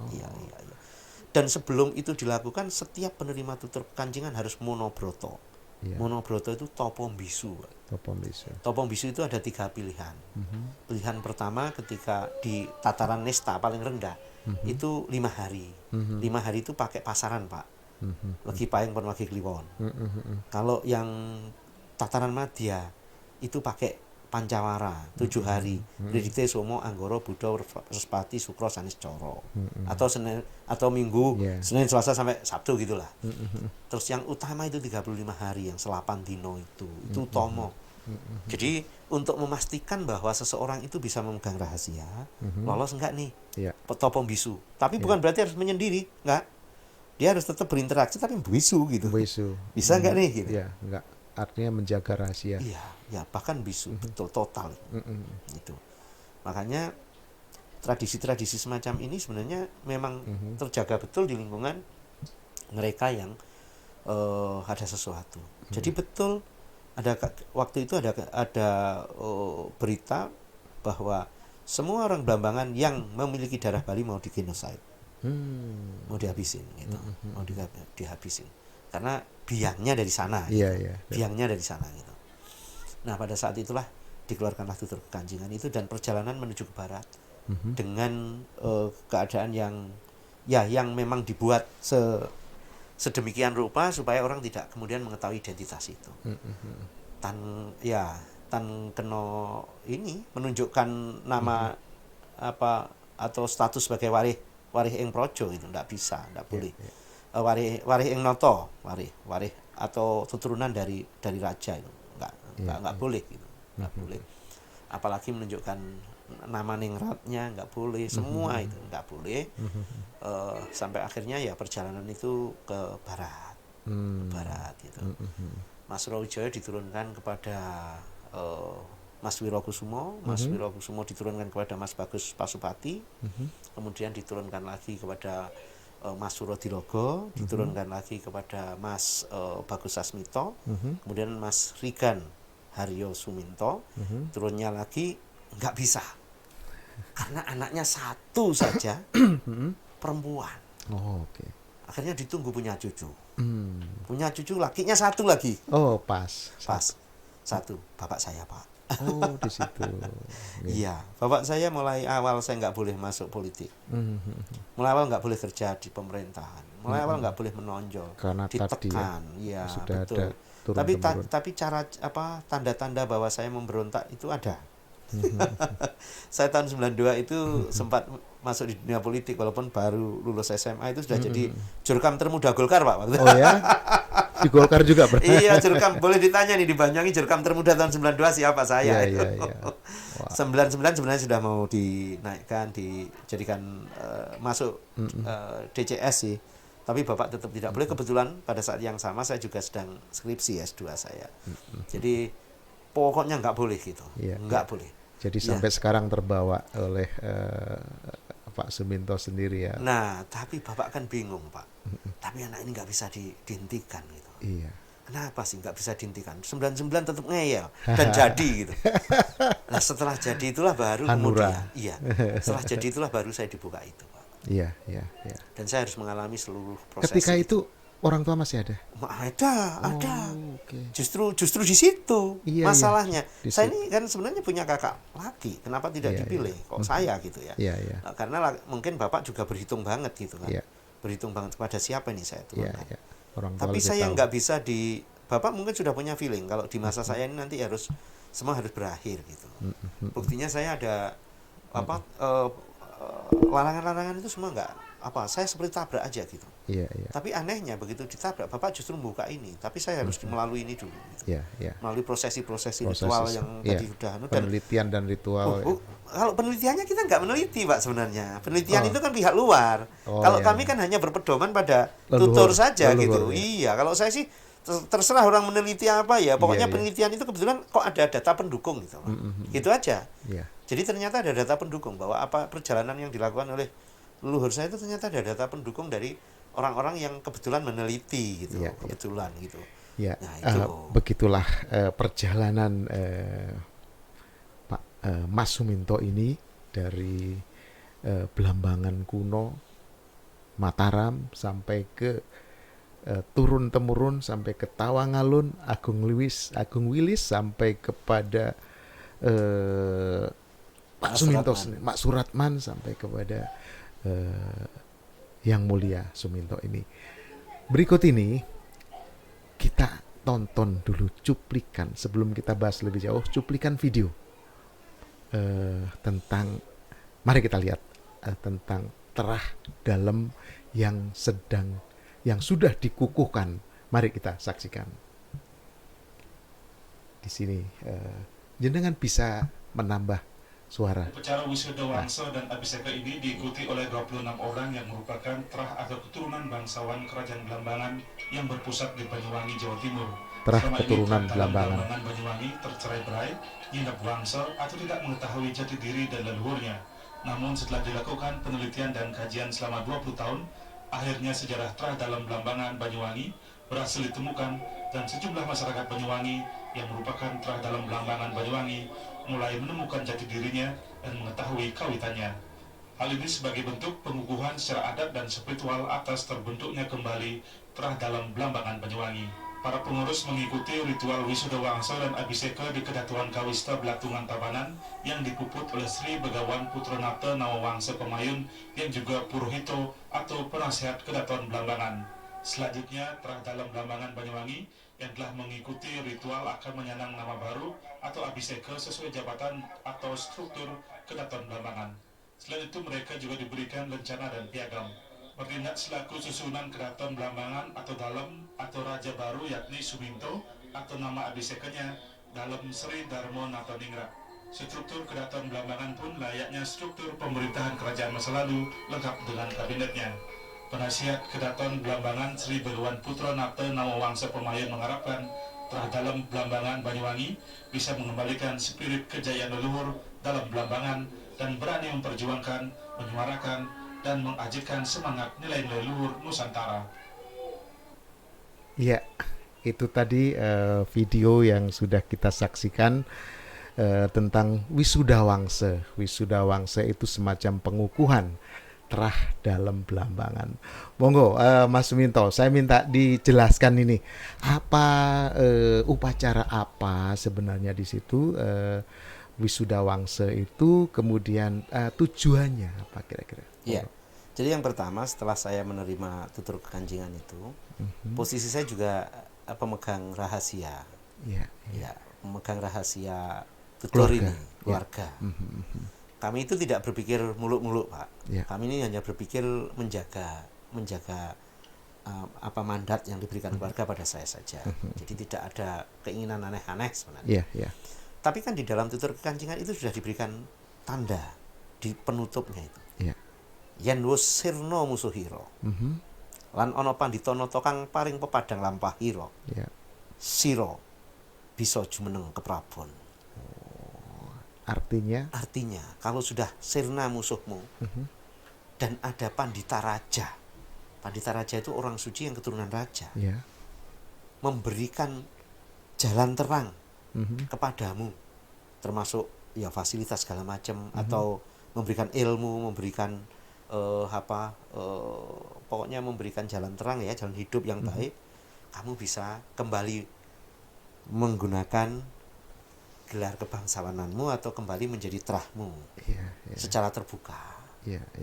Nah, tadi kan saya bilang, Bapak saya mungkin feeling ya. Jadi kalau ini kayaknya nggak bisa dibendung nih. Oh, harusnya saya nggak boleh Pak jadi DPR. Iya.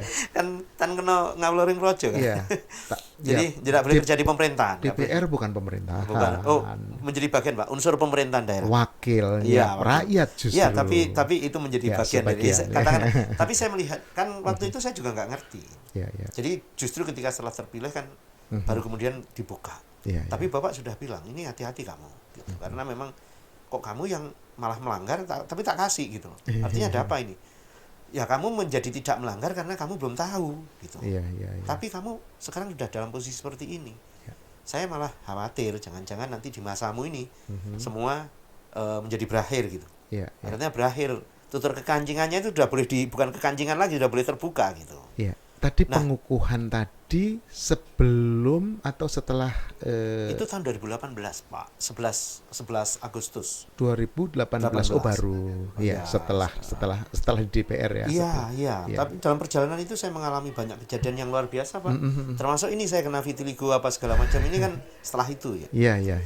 Setelah, tapi sebelum pelantikan ini saya sudah kena.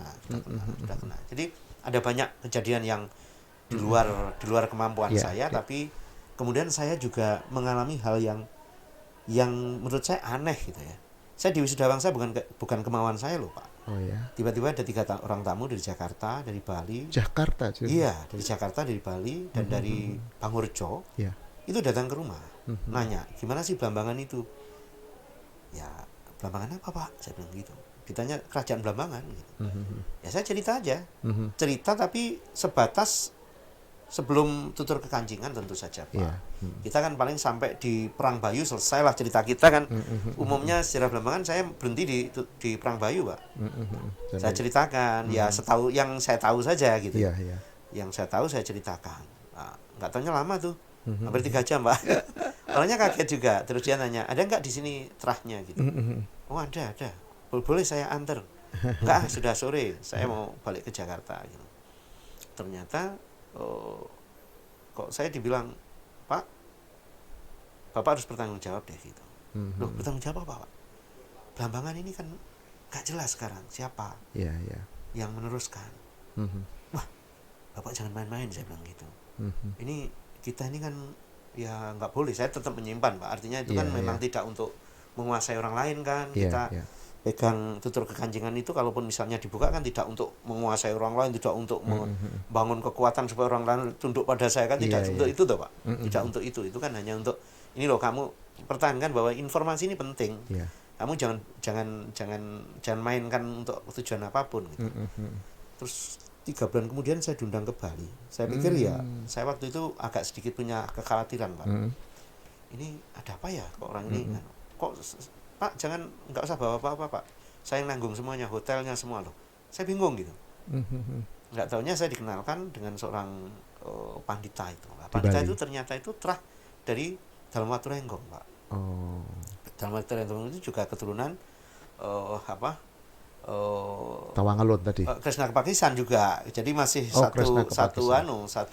satu keluarga Majapahit lama itu Blambangan kuno tadi itu. Saya kan juga nggak ngerti pada saat itu maksudnya apa, tujuannya apa. Tiba-tiba saya dibawa ke beliau itu. Nah kebetulan beliau yang mewisuda wangsa saya ini. Ibu Ratu Sri Begawan Putranata Nawawangsa Pemayun dari Kedatuan Kawistapura. Kebetulan beliau sekarang jadi penasihat gubernur, Bagawanta Gubernur Bali. Nah itu sudah beberapa gubernur, nggak cuma yang sekarang saja gitu. Nah beliau itu kemudian begitu saya datang saya dipeluk. Padahal biasanya kalau pandita itu kita kan sebagai orang Walaka atau Walaka itu belum mengalami proses penyucian setara ya. Kita saya langsung dipanggil Denmas gitu. Saya juga kok aneh ya gitu. Kenapa? Biasanya panggil Pak Minto karena saya ketua. Nah, terus pada saat itu tiba-tiba diutarakanlah sama orang itu. Ternyata juga belum kenal orang ini Pak. Yang Jakarta ini nggak kenal sama beliau, yang kenal pemangkunya gitu. Ada orang pemangku diminta tolong untuk menghadapkan pada beliau. Terus beliau minta waktu, karena beliau juga nggak mau gegabah untuk melihat secara rohani dan sekaligus melihat secara jasmani melalui dokumen-dokumen yang ada, termasuk sejarah dan sebagainya. Terus saya diminta untuk menghadirkan salah seorang sejarawan Blambangan. Ya karena kebetulan saya kenal dengan Pak Samsubur. Bahkan Pak Samsubur yang saya bilang penelitian 20 tahun itu Pak Samsubur sejak tahun 98 itu kalau penelitian di kawasan Blambangan itu nginepnya di rumah saya Pak. Ya waktu itu saya belum menerima tutur kekancingan, ya pokoknya tak antar saja gitu. Ya Bapak sebagai pemegang tutur kekancingan nggak boleh membuka mulut sedikit pun untuk mengatakan ini itu. Betul. Sama sekali nggak boleh gitu. Nah, saya ya bebas saja, tak antar satu persatu ke mana, ke Balai Kambang, ke Gumuk Klindeng, ke Setinggil, pokoknya semua, ke Lungur, bekas benteng kerajaan Blambangan, semua saya antar pokoknya keliling. Bahkan waktu itu saya rekam dengan berarti Mas Suminto juga salah satu narasumbernya buku yang saya baca Pak Samsubur. Saya hanya membantu pelaksanaan, salah satu narasumber. Membantu pelaksanaan penelitian saja. Waktu itu saya tidak ngerti Pak, tidak ngerti. Cuman tiba-tiba nyambungnya sekian puluh tahun kemudian. Nyambung. Nah beliau juga sempat nginep di rumah saya waktu itu. Nah akhirnya beliau yang saya minta untuk berkenan ke Bali. Akhirnya diadakan pembicaraan. 40 hari kemudian baru diputuskan sama beliau bahwa saya yang biayai. Padahal tahu sendiri Pak, upacara di Bali kayak apa. Iya. Ini ratusan juta Pak. Iya, Mungkin ya. Iya, dari jadi dan itu mengundang puri-puri. Iya. Bahkan hiburannya lengkap Pak. Ada itu serius banget kita serius saksikan banget. tadi, serius banget. Jadi, terus akhirnya kami pokoknya kalian datang aja. Iya. Kalian datang aja. Ternyata dokumennya makin banyak bukti-bukti kesejarahannya makin banyak gitu. Ya. Terus, itulah ya ketika saya ditunjukkan video tadi pengukuhan atau wisuda Wangse yang mulia Mas Suminto ini, saya tertarik untuk mengundang ke Wowo kembali ke desa untuk ngobrol-ngobrol ini gitu. Itulah.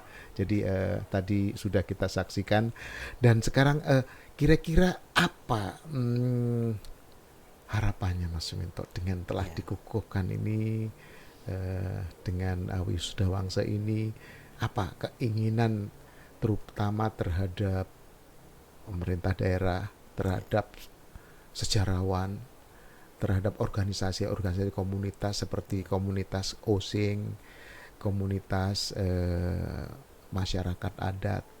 Monggo Mas Suminto.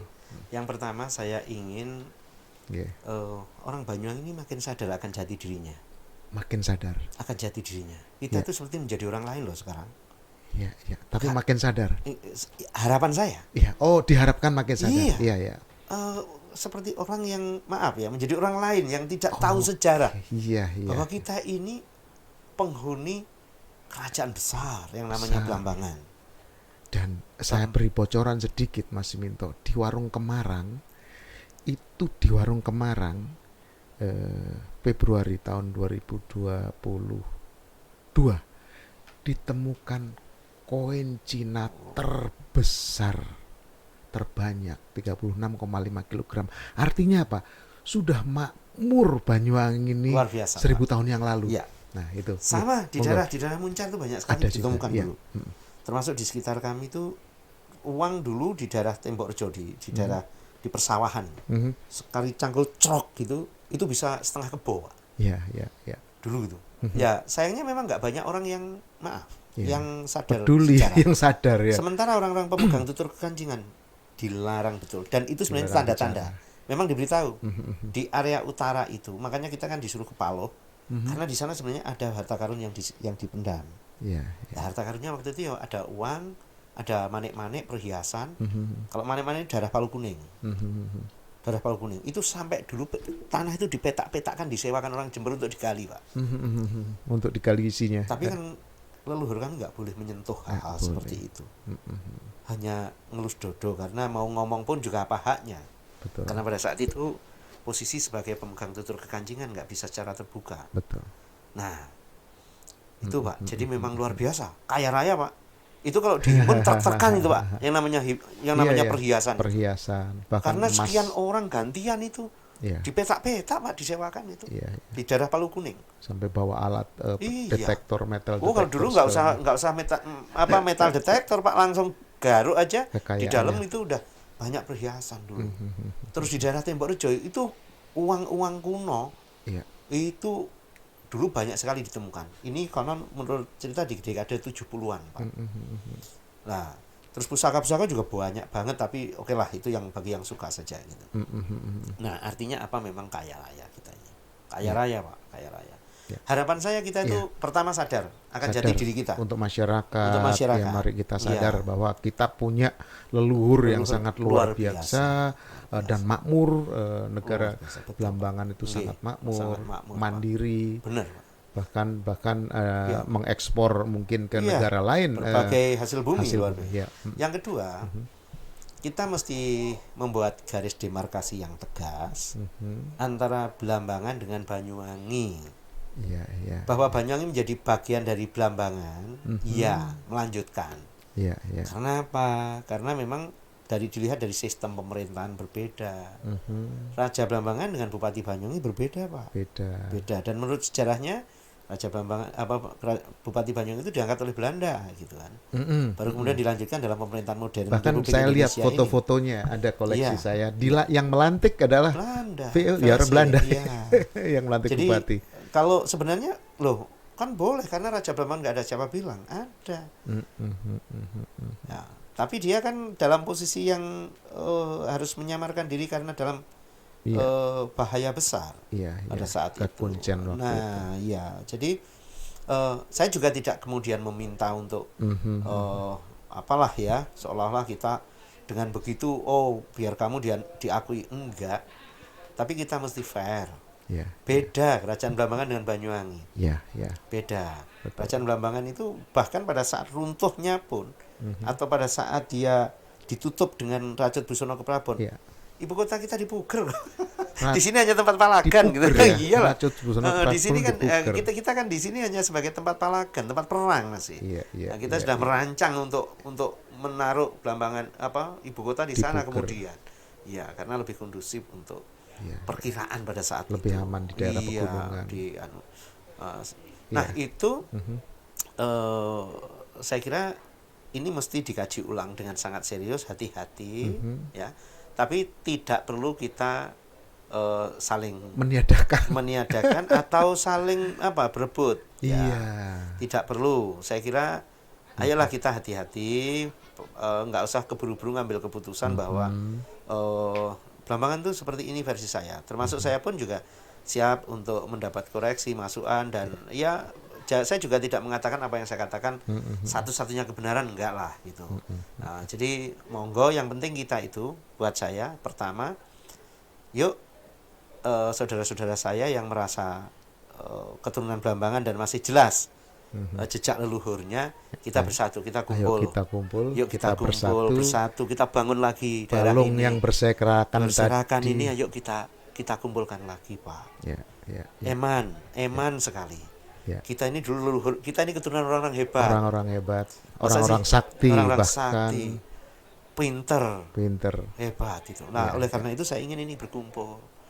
Kekuatan itu dikumpulkan lagi.